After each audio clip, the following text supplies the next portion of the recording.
aux trafiqueurs d'argent, aux juges abusifs et avec un cabinet, tout autant qu'aux bonoteux sorbonnards ou pontificats, ça lui coûte cher, mais il le fait. Et ce faisant, ces mots sont neufs ou retaraudés sur des anciens. Ils sont truculents, évocateurs, articulés pour dérider et souvent, comme il le dit lui-même, ils sont hauts de graisse. Il est inventif et associé à une imagination débordante.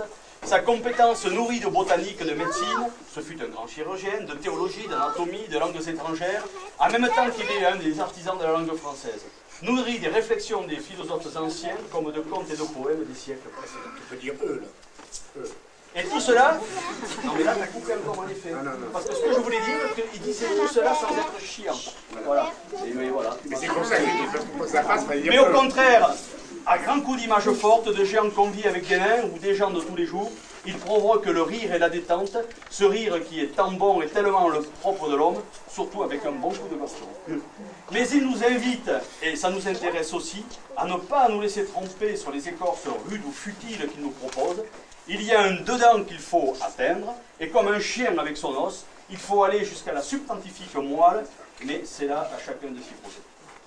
Et voilà pourquoi ces textes restent modernes, ils nous font rire et nous invitent à être lucides pour aujourd'hui. Ce soir, c'est le coup d'envoi. C'est l'expo Goûts et Saveurs. Serge Lestrille devait venir et il est cloué en travers du lit. Je vais vous dire quelques mots par rapport à lui, mais en fin de compte, il devait un petit peu nous mettre l'eau à la bouche.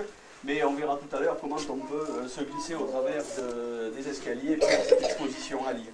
C'est les magnifiques légumes anciens et parfums de Jean-Marc Parra. C'est l'imagination photographique de Marc Pateau. C'est les saveurs que nous propose Palmagri. Madame Lafitte va nous dire quelques mots ensuite sur les petits parfums qu'elle va nous proposer. C'est nos viticulteurs, Colette, Guy et Patrick Tauzin, François et René Vanetel, Geneviève et Olivier Rénal et Elisabeth Legrand qui, encore une fois, sont fidèles au rendez-vous des bons moments. Qu'ils en soient tous remerciés et nous saurons faire honneur à leurs merveilleux produits dans le cadre de ces travaux pratiques. Puis, mardi soir, tout ce que vous avez voulu savoir sur Rabelais, sur les exploits de Gargantua, sur ce fameux pont qui a enjambé la Garonne à Saint-Pierre-d'Aurillac, Jean Darier, président de l'université rabelaisélienne buissonnière, Max Bajol, pardon, excusez-moi, Jean Carrier, Max Bajol du Centre international de documentation et de recherche sur Rabelais, assureront... Je tape pas le sigle parce que c'est long. Non, assureront l'un l'audio, l'autre le visuel, ou inversement, selon le temps, au cours d'une soirée que l'on pressent déjà pleine de sourires et qui se terminera par un petit cabaret rabelaisien où nos pères et compères nous conteront les fameuses légendes rabelaisiennes. Notre ami Titi prendra soin de nos gosiers et nous proposera en fin de soirée un tour à sa façon. L'entrée est gratuite, qu'on se le dise. Vendredi, bonjour, le plaisir des oreilles avec Thierry Rougier, merveilleux guitariste, compositeur, lauréat du 26e concours international de composition de guitare de Radio France, qui nous interprétera à l'église de Saint-Pierre des œuvres de la Renaissance et diverses pièces plus récentes en hommage à Rabelais. Pour que le public soit nombreux, nous demandons une petite participation modeste de 30 francs. Et le samedi à Fargues, là c'est un bouquet coloré, inédit, odorant, fumant, plein de goût, un vrai repas de fête avec plein de chants, de musique, de surprises que nous vous dévoilerons que samedi. Mais déjà, on peut vous annoncer que la peinture sera à l'honneur puisque Monique Pétral nous a proposé de peindre une grande fresque au cours de la soirée, que la musique retraite sera à l'honneur avec la Garluche, avec le folk gang, avec les sous-fifres, que les chants seront à l'honneur avec la chorale d'Ardila, que les contes et histoires gaillardes seront à l'honneur avec Jean Carrier et Max Bajol, préparez-vous, c'est lui, que les chants paillards seront à l'honneur avec Thierry Rougier, que la salle de Fargues sera entièrement décorée, éclairée, sonorisée, colorée par nos amis Koba, Jean Brunet, Joël Boudet et Serge Ciotat. Des remerciements pour Fantou qui a composé, vous avez vu, une belle affiche.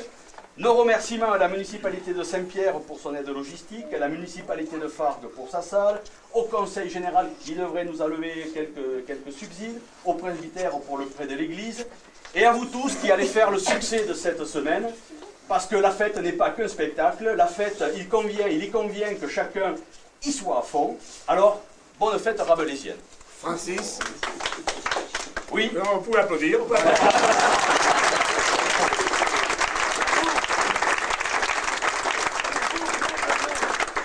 voulais te dire, Francis, que tu es beau comme un aéroplane. Oui, d'accord. Surtout avec tes fichucolores, hein. Oui. Je vais donner la parole à Michel Hilaire, qui va représenter la municipalité de Saint-Pierre, et puis aussi Jean-Noël Lafourcade, qui concerne pour le conseil. Très facile après ça. Je peux te prêter mes lunettes. Tenter nos excuses pour le temps, qui met malheureusement pas en valeur les abords non terminés, mais prochainement réalisés de ce magnifique bâtiment. Vous savez qu'à Saint-Pierre-d'Aurillac, choix dogmatique s'il en est, diront certains, occasion de cette semaine Rabelais. Donc bonne chance à tous pour cette semaine qui colle si bien à l'esprit d'une région et à l'esprit de ses hommes, qui colle si bien, je pense, au souffle que nous souhaitons donner à la commune. Parce qu'en fait, je pense que vous l'avez tous compris il y a quelques secondes, au-delà des gasconneries gavessiennes, je vous invite, comme le disait Rabelais, à apprécier les matières ici traitées qui ne sont pas aussi frivoles que le titre pouvait le laisser prévoir. Lequel Rabelais, Francis l'a dit, je le répéterai en insistant un peu plus longuement, invitait le lecteur de ses œuvres, à l'instar du chien le plus vulgaire d'apparence, à briser l'os avec diligence et à sucer la substantifique moelle, car, disait-il, il convient que vous soyez sagace pour humer, pour sentir et apprécier cette belle activité de haute graisse, légère à la poursuite et hardie à l'attaque. Merci donc aux Gavès de nous transmettre et de nous permettre de découvrir l'ingéniosité ainsi cristallisée dans tout son dynamisme d'un formidable désir de vivre dans notre pays. Car les Gavès sont d'ici. Les Gavès nous parlent d'ici et fouillent dans la richesse de notre commune et de notre région. À l'heure actuelle, qui est marquée par un saut certain de la standardisation européenne, vous savez, c'est ma marotte, qui tient à devenir un modèle étalon, votre activité est réconfortante et crée de nouvelles solidarités profondément humaines. Au sujet de la standardisation européenne, je dois vous donner un scoop ce soir. Vous savez que la Commission européenne vient encore de frapper. Elle vient de frapper sur 2 points essentiels. Elle vient d'une part d'établir des critères concernant la normalisation de la banane. Alors ça, je trouve ça aberrant et je pense que les Gavès vont faire tout leur possible pour mener la lutte en solidarité avec les peuples d'Afrique noire, et d'autre part avec les républiques bananières du centre d'Amérique et du sud d'Amérique pour éviter la standardisation de la cambrure de la banane, c'est vraiment une chose inadmissible. La deuxième chose, la Commission européenne vient de frapper également, elle vient d'interdire, pas d'interdire, mais de déconseiller l'utilisation du PVC de 12 mm. Et ça, je trouve que c'est très grave, parce que c'est ce PVC de 12 mm qui nous permettait de faire des fifres pour les jeunes gens de l'école de fifres Saint-Pierre-d'Aurillac. Donc ça pose un problème énorme pour la construction de fifres en ré et en mi bémol. Et là, je vous demande aussi, aux côtés des Gavès et des sous-fifres, de mener une lutte efficace donc pour faire reculer cette Commission européenne. Nous serons solidaires. Donc, pour conclure également, merci d'avoir choisi, merci aux Gavès d'avoir choisi non pas la mode, mais le mode de la coopération. Merci également, effectivement, à tous ceux qui ont répondu. Notre conseil municipal est résolument, viscéralement et j'oserais dire politiquement partie prenante de ce type d'initiative. Votre tâche, notre tâche des Gavès est ardue. À l'impossible, nul n'est tenu, disait le proverbe, mais vous avez raison pour votre part de choisir l'impossible, parce que l'impossible est une absolue nécessité pour l'homme. Merci donc à vous tous. Merci à monsieur le maire de m'avoir permis de parler au nom du conseil municipal, ce qui m'est d'autant plus facile que je suis, du moins administrativement, président de l'association des Gavès, donc je peux en dire tout le bien que je pense. Et enfin, pour faire de bon ton avec la soirée, je dirais, comme aime le dire mon ami Francis Lacroix, qui rêve de devenir président à ma place. Bonne soirée, mes amis, et que le cul vous pèle.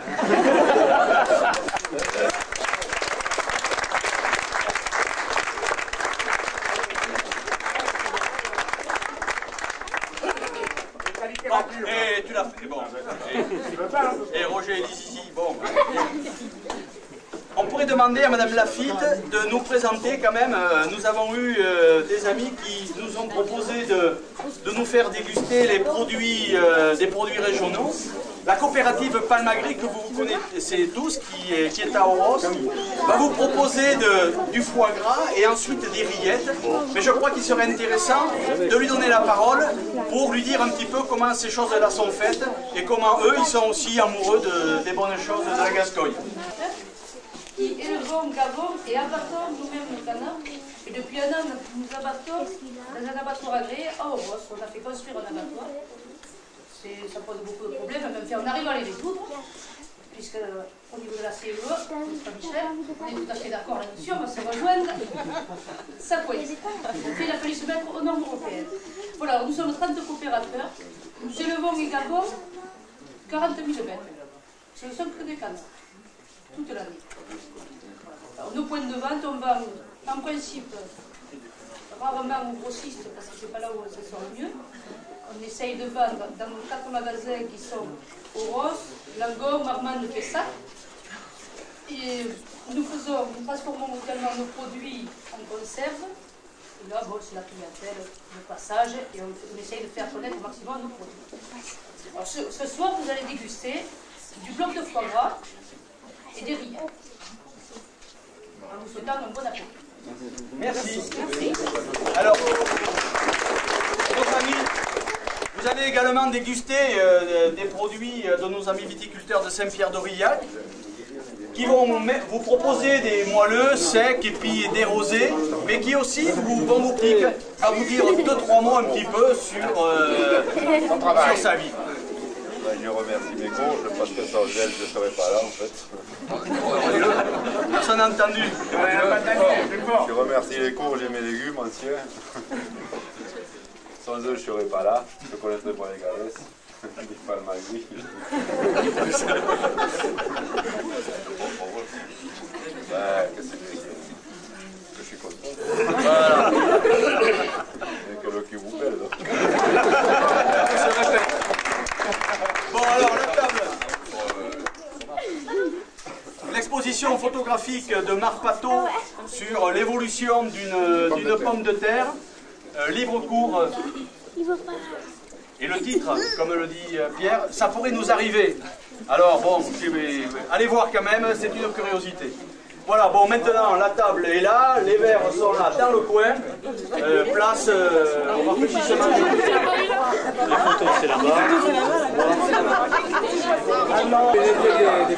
Ouais, il avait un transport urgent à faire.